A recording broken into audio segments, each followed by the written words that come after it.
Last week, I made a game for the Blackthornprod game jam, and here's how I did it. So this is the first prototype I had, and you see I can't hit the tree with the sword, but I can hit the enemy with the sword.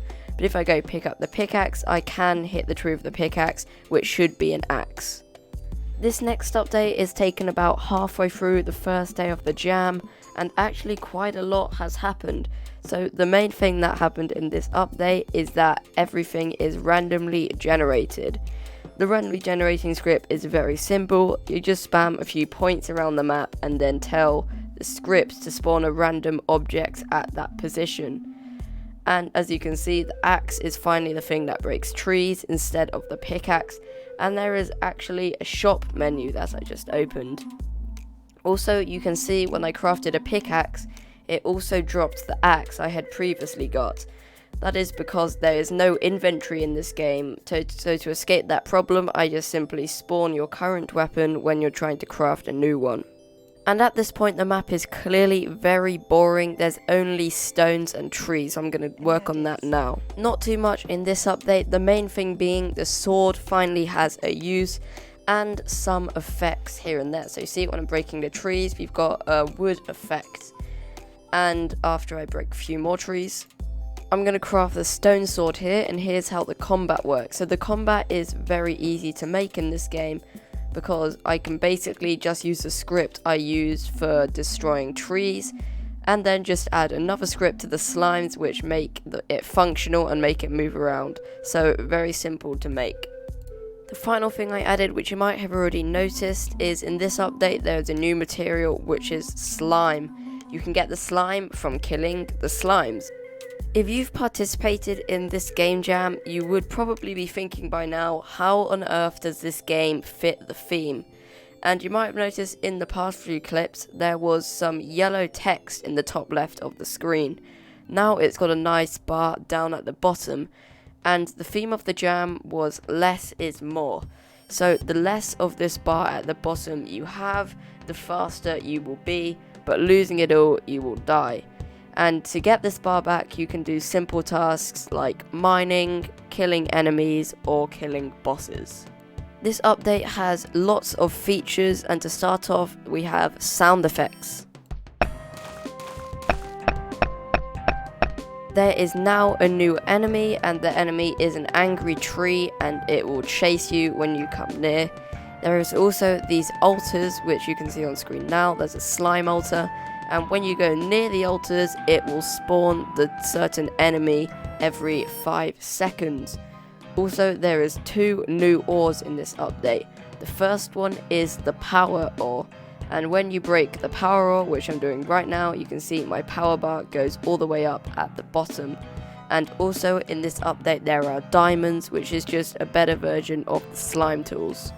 In this update, there is a new enemy, and this enemy is a stone golem. It will chase and shoot projectiles at you.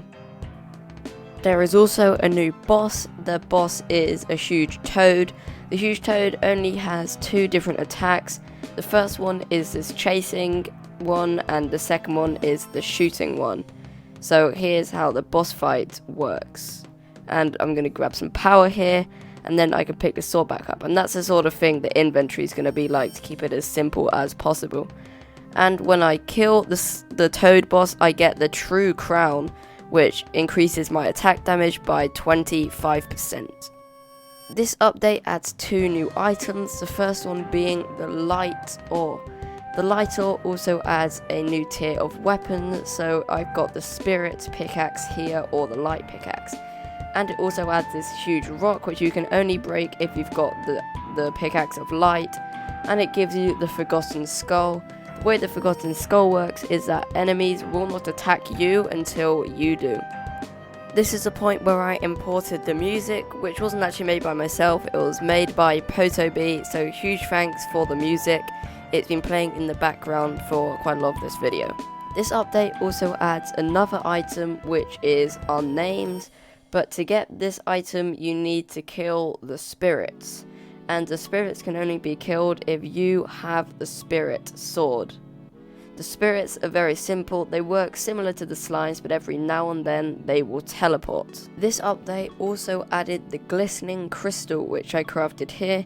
It's very simple, all it does is increase your movement speed by 35%.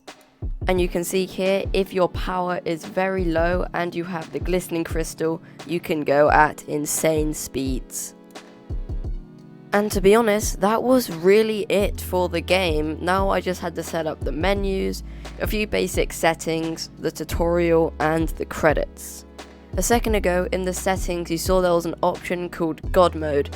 God Mode will give you infinite power, so if you don't want to have to beat the game legit, because maybe it's too hard, you can just turn on God Mode and the game will be super easy. So this update is actually quite a lot bigger than it might seem at first. There is tons of new effects, so picking up items there's now effect, when items are on the floor there's effect, the mouse cursor has a clicking effect, there's just tons and tons of new effects. I did add one final feature, which was the weather feature. So the feature is very simple, just most of the time it's not raining, but sometimes it is raining. I also added gaps in between each song play so it doesn't get too repetitive. I almost forgot to mention there is also a death effect for everything, so the player, the boss, and every enemy. Right now is the final cutscene, so you can craft a rocket in the crafting menu, and then you fly off in the rocket and the credit scene plays. If you did enjoy this video, make sure to play the game. Don't forget to like, subscribe, and join the Discord server, and I'll see you all in the next video. Bye.